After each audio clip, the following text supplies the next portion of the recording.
Well, Debbie, it's time for part two of what we didn't know when we first got is. married. Yeah. And there was lots of things that we didn't know when we first got married. Yeah. Now, previously, in one of the previous podcasts, we shared with you the 5 things that we didn't know, the first 5 things. And this is the next group. That's right. And so we're going to dig into a few of those things. And there were so many things we didn't know that there will be a podcast in the future to cover the right. last 5 things. You know, Jeff, we were just 21 years old. Mm-hmm. We were so young. We didn't have any training or counseling. Oh, no. I mean, we really didn't have an idea of what marriage was. But if you want to go back, listen to the podcast, What We Didn't Know, to find out the first 5 things. That will help you also. Right. But before we jump in, we want to remind you to subscribe to our website, marriagebytheword.com, and our YouTube channel. Yeah. Check us out on Facebook, Instagram to keep up with our latest podcasts and videos and posts. And don't forget to share and rate and leave comments. And if you have questions, go to our website and send them to us on the contact tab, and we'll get back with you. I promise we will. Yeah. Yeah, we would love to hear from you. Thank you for joining the Marriage by the Word podcast. Here we will have meaningful conversations to encourage you in your marriage relationship and point you to God's Word. Our desire is for you And for us, to have a thriving Christ-led home.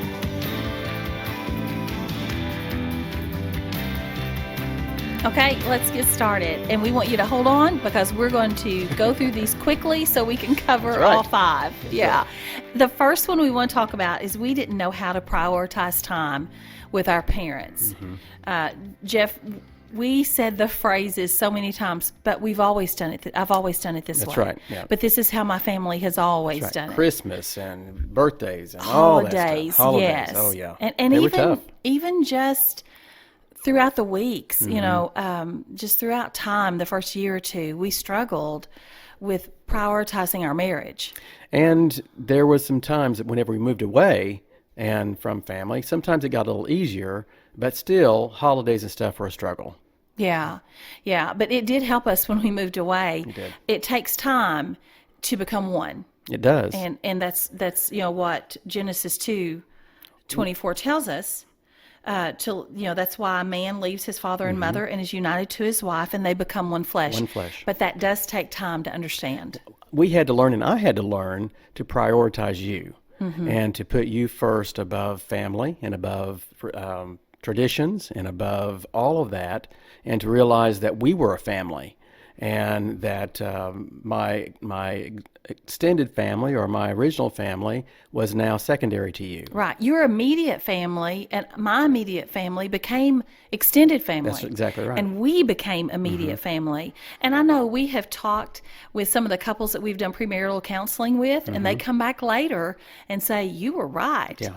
You know, this is kind of tough, Right. you know, None of us balancing all of this. None of us realize how difficult that is and how difficult that is to change relationships and to prioritize our spouse. And we always want to respect and honor our parents, but we have to be careful about developing our relationship, especially as new couples. And even if you're our age and you haven't done it, hey, it's time to start. It's time to put that spouse first. That's correct. Yeah. Okay, next, what we didn't know how baggage would affect our marriage. And we Goodness. didn't know what really baggage was. We'd never heard of it. That's right. Not And- that kind of baggage. Not that kind of baggage. But we always bring something into our marriage that is either family relationships, things, maybe something that we are struggling with.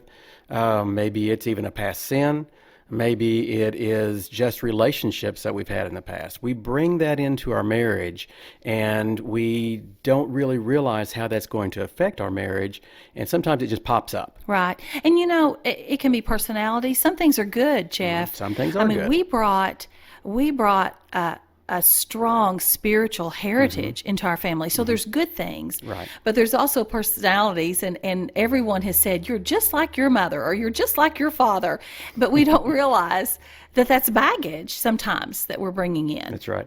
And we need to forget those things. And we need to forget the former things in our in our marriage and the baggage that we have.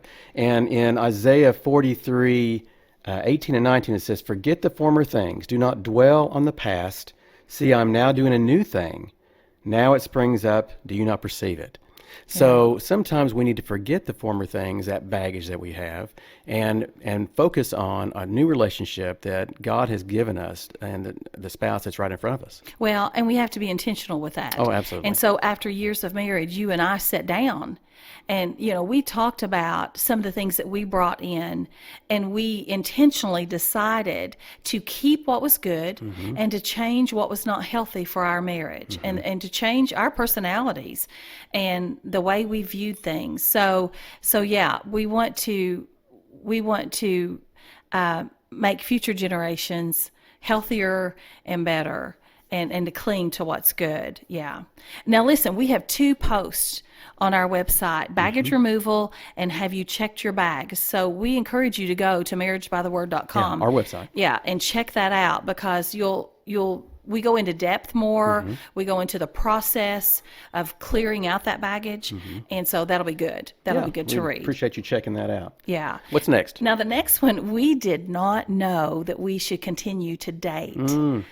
Man alive, we were of the generation where children came before the marriage, weren't we? That is right. That is right. But we learned. And I'm sorry.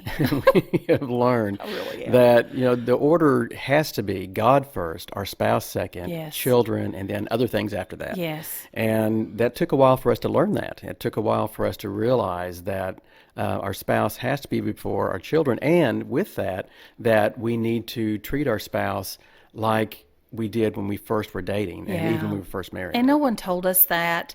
And we've got precious children, and God blessed us in raising them. Absolutely. But we did neglect each other. And I remember one time when it was a difficult time in our marriage, and we talked about going back and doing the things we did when we were in college, and we were just Google-eyed over each other. And then we just didn't do it. That's right. We didn't even realize at that time, Jeff, that is what the scripture tells us to do in Revelation. Of course, it's talking about spiritually, but it has been referred to with marriages so many times in Revelation 2, I believe it is, that we need to go back and do the former things. Right. And we did not do that early in our marriage. That's right. And so even if your kids are grown like ours are, and even if there is not all of the hustle and bustle that you have every day, that sometimes gets in the way, or we allow to get into the way of our time to date each other, we still have to be intentional. We still have to That's make right. that time. And so Debbie and I have to make that time, and it's on Thursdays sometimes, Thursday nights, and we try to not let anything get in the way of that, so that we do have that time that we can go out, and of course it's different now than it was, but to go out and With COVID, yeah. and to get something to eat or whatever that is. Right.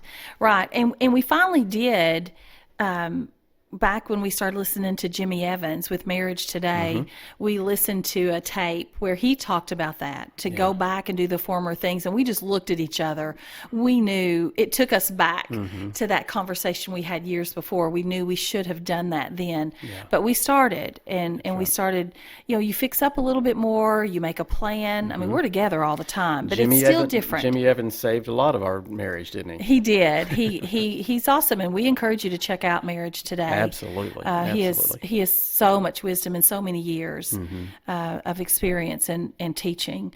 So, okay, what's the next one? Okay, the next one was, we didn't know to stay away from credit cards. Now, how many of you all could say the same thing? But we didn't. And we would get a credit card, and we were so happy that our name was on it and that we could go out and use that and buy something and not have to pay for it right then. It's kind of comical now when we think back 30 years ago how we acted. It wasn't comical then. Not at all. Because there came a time, sometimes you lose a job, or there are drastic changes, and then suddenly we had all these bills. We had to consolidate our debt. Yes, we did. And we still didn't learn for a little bit, but then we found Larry Burkett. And a lot of you all may not know who he is, but he's kind of like the original Dave Ramsey. In fact, if you listen to Dave Ramsey, he refers to Larry Burkett a lot of times. He was one of the first to come out with a lot of material, Christian material, for financial planning. And boy, it changed us, didn't it? It did, yeah. Larry Burkett was amazing for us in many different ways, for sure. Yeah, we cut out that debt one item at a time, just like Dave Ramsey recommends. Now, we'd like for you to check out our video, Budgeting Bliss. It's on our Yes. website for more of the financial information if you want to do that. And we also have a budget form available that you can download on our website, marriagebytheword.com. Yeah, because listen, finances are a huge problem in marriages with conflict, and we don't want you to have that conflict. We want you to get a handle on that quick, and we would love to help you with that. So yeah, check that out. Okay, real quick, the next one. The last one for today, we did not know how to stay on the offense. And I know that may sound odd, but we lived in the moment, too many moments. Right. We didn't plan for trials that might come with parenting and with marriage. We were always on the defense trying to get the ball back in our court or back in our family when we should have had times of planning. That's right. And there's so many things that come up in your family. And I know that even through school and all that kind of thing that comes up there, it can get very, very busy. But you still need to make sure you make a plan for what could come up, what you might have to face in the future with, say it is finances, say it is children, say it is planning for schooling, planning for Vacations. vacation. I mean, and holidays, anything. And spiritual planning too. Right. You want to make sure that you are on the offense on your spiritual planning. Now, I know sometimes it's a little different right now than it was going to church and being able to be around people as you were before, but you've got to be intentional, and you got to make that plan and stay in the Word and stay in church and allow your children to see that is a priority in your family. Yeah, we encourage you to take a date night or take a weekend and sit down and talk about your kids and discipline and their friends and their education. And every child has individualized special needs, special areas that you need to concentrate on, or maybe gifts and talents that you need to talk ahead of time. And don't wait until you're in the crisis. That's right. Or in that moment to start making decisions. And you don't want to have to do backpedaling. No. And you don't want to have to try to make up for things that are coming at you and try to figure it out at the time. Right, because then that just brings tension between the husband and wife, and that's right. not good. So be on the offense. That's when you score, is when you're on the offense. And we do have a goal planner if you want to set goals in your marriage. Check us out again, marriagebytheword.com, and you can download that. That's right. We just want you to be prepared and better than we were. Better than we were. Sometimes we wish we could go back a few years and redo a few things. Let's recap these real quick, Okay. Debbie.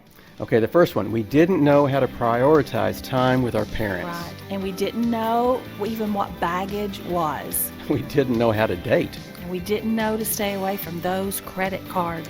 And we didn't know to stay on the offense. Okay, listen, that wraps us up for today. But we would love for you to leave a comment about Yes. what you didn't know when you got married. Share that with us. That's right. Now remember, you need to be intentional. You need to love your spouse. And love the Word. See you soon. Thank you for listening to the Marriage by the Word podcast. For more marriage resources, visit marriagebytheword.com. You can also find us on Facebook, Instagram, and our YouTube channel with the handle Marriage by the Word.